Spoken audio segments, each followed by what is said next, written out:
इसी उम्मीद के साथ आज की क्लास फिर से स्टार्ट करने जा रहा हूं, जो न्यूक्लिक एसिड से रिलेटेड, जैसे कि मैंने आपसे वादा किया था और उस वादे के हिसाब से मैंने आपसे कहा था कि न्यूक्लिक एसिड से रिलेटेड जो भी इंपॉर्टेंट इंफॉर्मेशंस आपके लिए बहुत ज्यादा जरूरी हैं किसी भी आने वाले कॉम्पिटिशन्स में या अपने एकेडमिक स्टडीज के लिए, कोशिश है मेरी कि उसको बहुत इंटरेस्टिंग वे में आपके लिए लेके आऊं, बहुत इजी लैंग्वेज में आपको बताया जाए। जैसे कि आप लोग समझ रहे हैं, पीछे स्ट्रक्चर बना है, समझ गए होंगे, क्योंकि कहा जाता है कि अक्लमंद के लिए इशारा काफी है और आप सभी लोग बहुत इंटेलिजेंट हैं, बहुत अक्लमंद हैं, इसलिए इस स्ट्रक्चर को देखकर ही समझ गए होंगे कि आज का टॉपिक होने वाला है डीएनए ऑफ कोर्स। और डीएनए का डबल हेलिकल स्ट्रक्चर जो वाटसन एंड क्रिक ने मॉडल प्रपोज किया था, उसका ये डायग्राम है। इसकी बात मैं बाद में करूंगा, पहले कुछ जनरल इंफॉर्मेशन इसके बारे में दे दूं आपको। डीएनए की फुल फॉर्म हम सभी को पता है, लेकिन फिर भी मैंने यहाँ बोर्ड पे लिख भी रखी है, बोल भी दिया, डीऑक्सीराइबोन्यूक्लिक एसिड। डीएनए का यूज क्या है, क्या है इसका function? It is known as the genetic material of all the living organisms, as you all know. ये एक जेनेटिक मटेरियल है, लिविंग ऑर्गेनिज्म के अंदर पाया जाता है। लेकिन what is the actual definition of DNA, कि आप डीएनए को कैसे डिफाइन करेंगे, डीएनए की क्या डेफिनेशन दे सकते हैं? तो अगर आप नोट करना चाहें तो नोट कर ले। मैं आपको ओरली बोल रहा हूं क्योंकि हर चीज लिखना मुश्किल है और टाइम लगता है काफी लिखने में, तो आप नोट करना चाहें नोट कर सकते हैं। तो DNA is a molecule, DNA is a group of molecule that is responsible for carrying और ट्रांसमिटिंग द हेरिडिटरी कैरेक्टर और genetic information from parents to their offspring. यानी डीएनए एक ग्रुप है मॉलिक्यूल का जो रिस्पांसिबल है जेनेटिक इंफॉर्मेशंस या hereditary characters के ट्रांसमिशन के लिए, पेरेंट्स से ऑफस्प्रिंग तक पहुंचाने के लिए।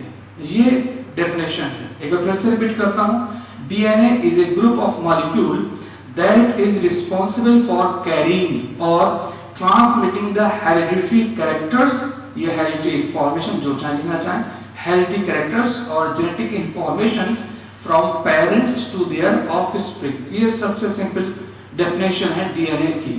तो डीएनए मॉलिक्यूल की डेफिनेशन है कि DNA is a group of molecule, ऐसा मॉलिक्यूल्स जिसमें होते हैं जो जेनेटिक इंफॉर्मेशंस को पेरेंट्स से उनके नेक्स्ट जनरेशन यानी ऑफस्प्रिंग यानी उनके बच्चों तक या नेक्स्ट पीढ़ी तक ले जाते हैं।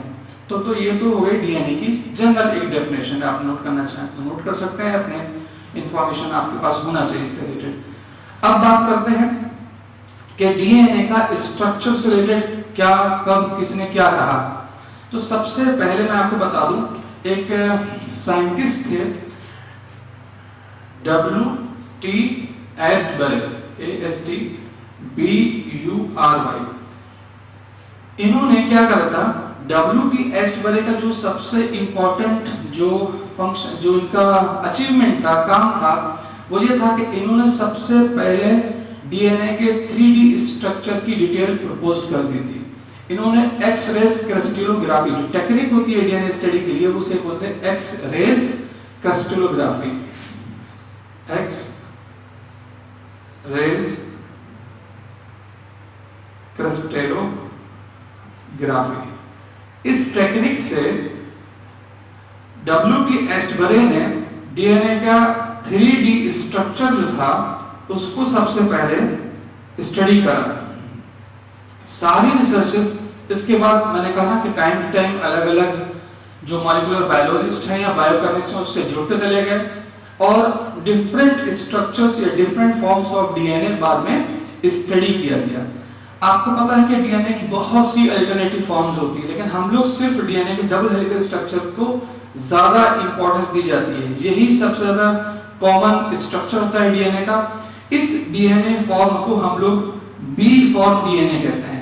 अगर अल्टरनेटिव फॉर्म की बात करी जाए तो डीएनए का double helical structure B form होता है और ये राइट हैंडेड होता है, राइट हैंडेड हेलिकल होता है, राइट हैंडेड हेलिकल। ये हेलिक्स इसके जो होते हैं वो राइट हैंडेड होते हैं। ये कुछ इंपॉर्टेंट चीजें हैं जो इससे रिलेटेड है। सबसे पहले मैं फिर से बता दूं कि W.T. एस्टबरे नाम के एक बहुत फेमस मॉलिक्यूलर बायोलॉजिस्ट थे।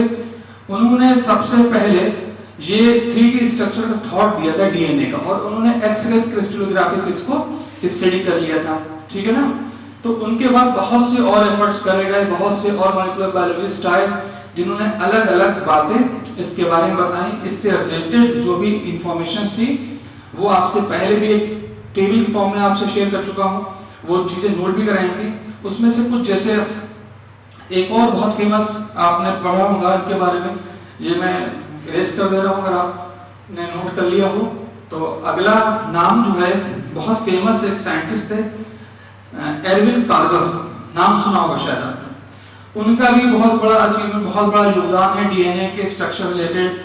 एरविन कार्गफ ने ये बताया था कि डीएनए के अंदर जो नाइट्रोजन बेसेस होते हैं, यानी एडेनिन, थायमिन, ग्वानिन और साइटोसिन, इनके आपस में, इनके बीच में हाइड्रोजन बॉन्डिंग होती है। यानी एडेनिन जो है उसका अमाउंट हमेशा थायमिन के इक्वल होता है, और ग्वानिन या साइटोसिन ये आपस में इनका अमाउंट इक्वल होता है। ये भी काफी बड़ी बात थी जो बताया था एरविन कार्गफ ने। और इनके साथ साथ एल पॉलिंग, लुइस पॉलिंग नाम का भी एक साइंटिस्ट थे जिनका नाम जुड़ा था। तो एरविन कार्गफ और लुइस पॉलिंग ने 1940 अगर एरा या सन की बात करें तो 1940 के आसपास ये रिसर्च करी कि हर एक डीएनए मॉलिक्यूल के अंदर एडेनिन का amount is always equal to the amount of thymine and the amount of cytosine is always equal to guanine. यानी ग्वानिन और साइटोसिन के अमाउंट लगभग बराबर होता है, इक्वल होता है। इसी तरीके से एडेनिन का अमाउंट लगभग थायमिन के अमाउंट के इक्वल होता है। एरविन कार्गफ और जो लुइस थे या लुइस पॉलिंग थे, उन्होंने कहीं कहीं इनका नाम लुइस लिखा होता है या एल पॉलिंग भी लिखा होता है। तो मेन जो नाम है एरविन कार्गफ का लिया जाता है, जिन्होंने ये बता दिया कि एडेनिन का अमाउंट जो होगा वो थायमिन के इक्वल और ग्वानिन का अमाउंट भी लगभग साइटोसिन के अमाउंट के इक्वल होता है। एक ये भी बहुत बड़ा अचीवमेंट था इसमें। अब बात करते हैं कि जो इसका स्ट्रक्चर है, double helical structure of DNA, ये बेसिकली सबसे पहले बहुत से साइंटिस्ट या यूं कहा जाए कि रिसर्च स्कॉलर्स थे, जिसमें वाटसन एंड क्रिक के अलावा और भी आपने नाम सुना होगा, एक था नाम फ्रैंकलिन था, उन्होंने भी इसमें बड़ा इंपॉर्टेंट रोल प्ले करा। और पूरा अगर मैं बताऊं आपको कि जेडी वाटसन थे, और जेडी वाटसन मतलब वाटसन का पूरा नाम जेडी वाटसन को लिखा होता है, और एफ.एच.सी. क्रिक और मॉरिस विल्किंस थे, और फ्रैंकलिन थे, और लुइस पॉलिंग थे। लगभग 4 से 5 रिसर्च स्कॉलर का ये एक ग्रुप था जिन्होंने मिलकर एक पेपर पब्लिश करा। जो पेपर पब्लिश करा, जो आर्टिकल लिखा, वो इसका जो था डबल हेलिकल स्ट्रक्चर के बारे में था। लेकिन डिटेल इंफॉर्मेशन ये जो हम लोग को मिली है 1953 में, जब वाटसन क्रिक ने ये model double helical structure of DNA model propose कर दिया था 1953 में लगभग, जो है ये वाटसन एंड क्रिक ने ये डिटेल स्ट्रक्चर ऑफ डीएनए, जिसको हम लोग double helical structure of DNA कहा जाता है। क्यों कहा जाता है डबल हेलिकल स्ट्रक्चर?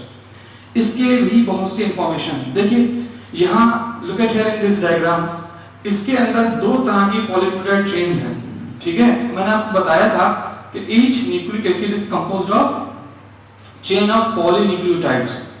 तो बहुत से पॉलीन्यूक्लियोटाइड्स मिलकर एक न्यूक्लिक एसिड का फॉर्मेशन करते हैं।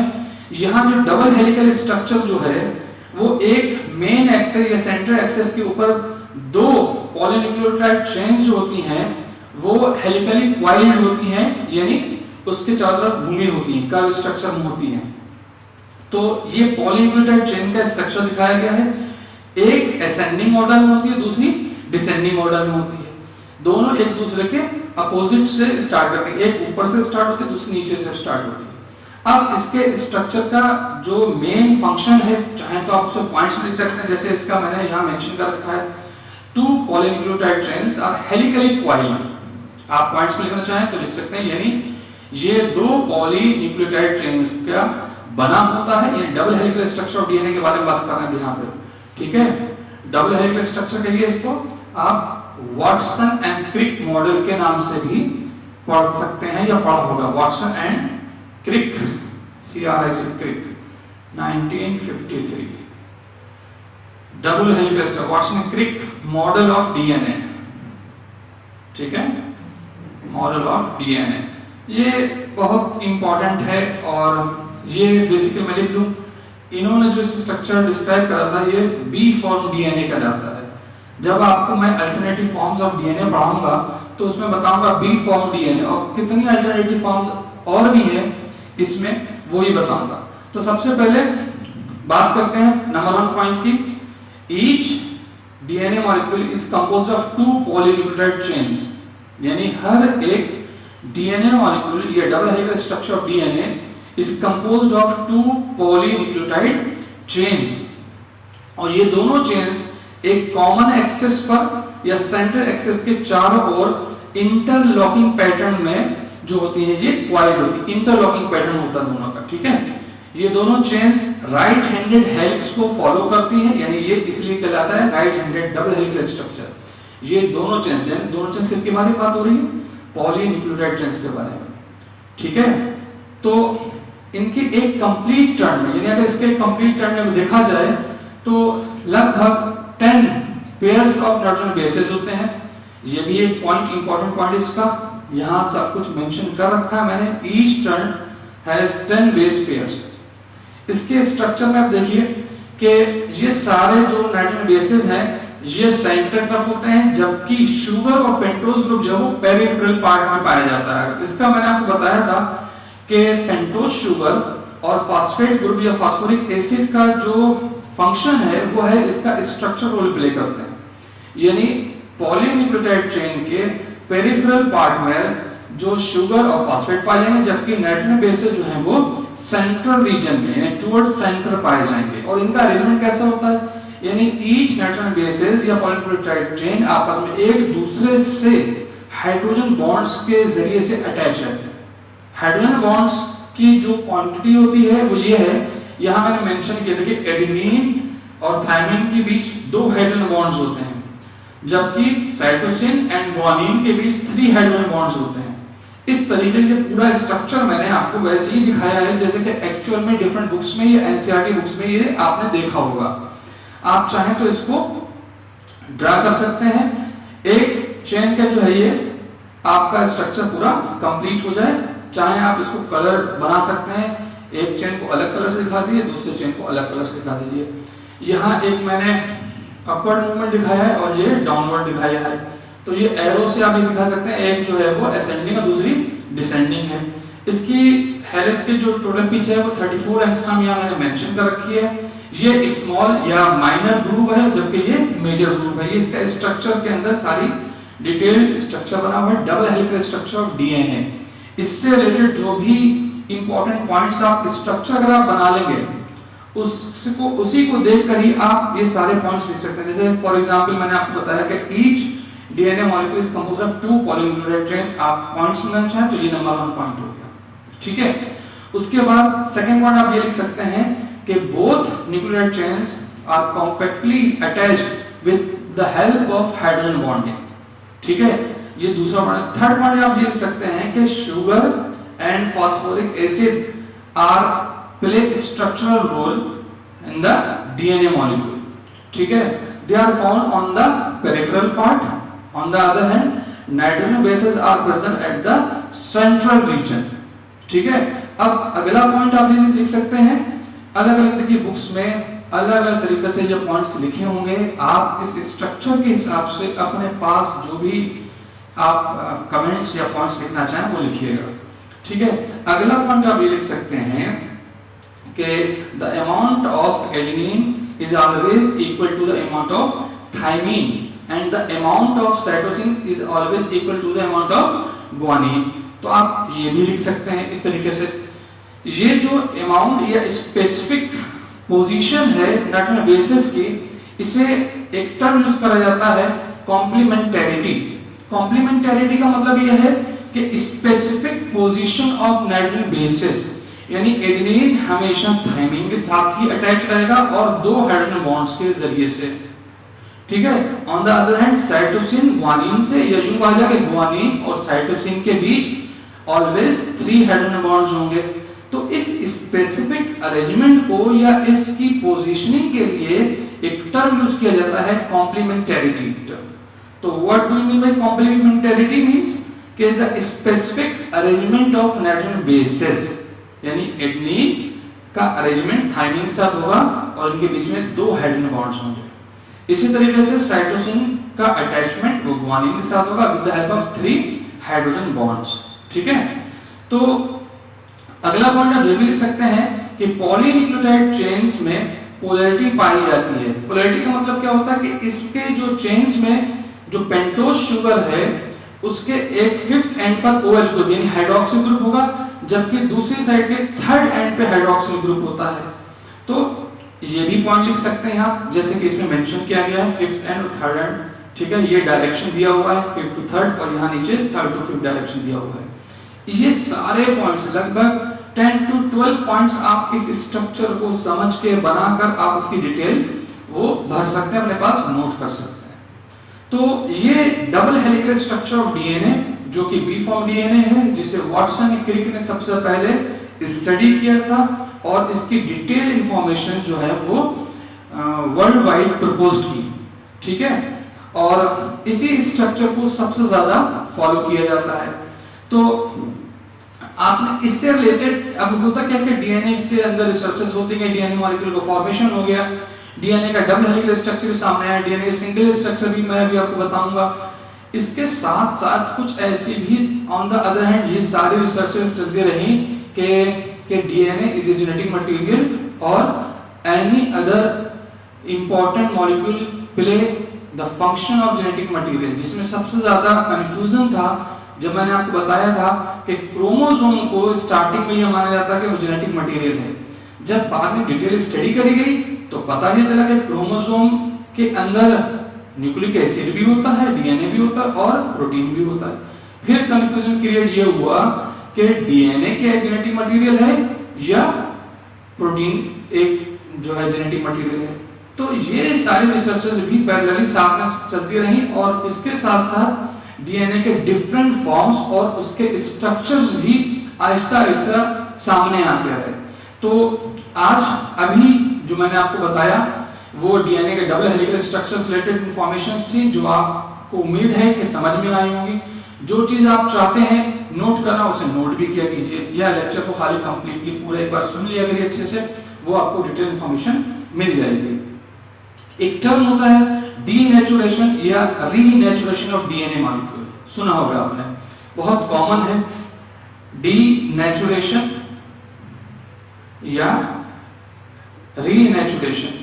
डीनेचुरेशन के बारे में पहले बता देता हूं। डीनेचुरेशन मींस होता है loss of biological activity of DNA. ये एक सिंपल डेफिनेशन, यानी डीएनए की बायोलॉजिकल एक्टिविटी लॉस होता क्या है, जब डीएनए मॉलिक्यूल को हीट करा जाता है, गर्म करा जाता है, तो डीएनए के जो पॉलीन्यूक्लियोटाइड चेन होते हैं इनके बीच जो हाइड्रोजन बॉन्डिंग होती है वो इतनी वीक हो जाती है कि वो ब्रेक हो जाती है पॉलीन्यूक्लियोटाइड चेन। जब पॉलीन्यूक्लियोटाइड चेन ब्रेक हो जाती है तो डीएनए मॉलिक्यूल सेपरेट होकर या अनवाइंड होकर वो भी अलग-अलग पार्ट्स में ब्रेक हो जाता है। इस प्रोसेस को या इस सेपरेशन को या इस लॉस को, डीएनए मॉलिक्यूल के लॉस को कहा जाता है डीनेचुरेशन, है ना। डीनेचुरेशन मतलब loss of biological activities of DNA.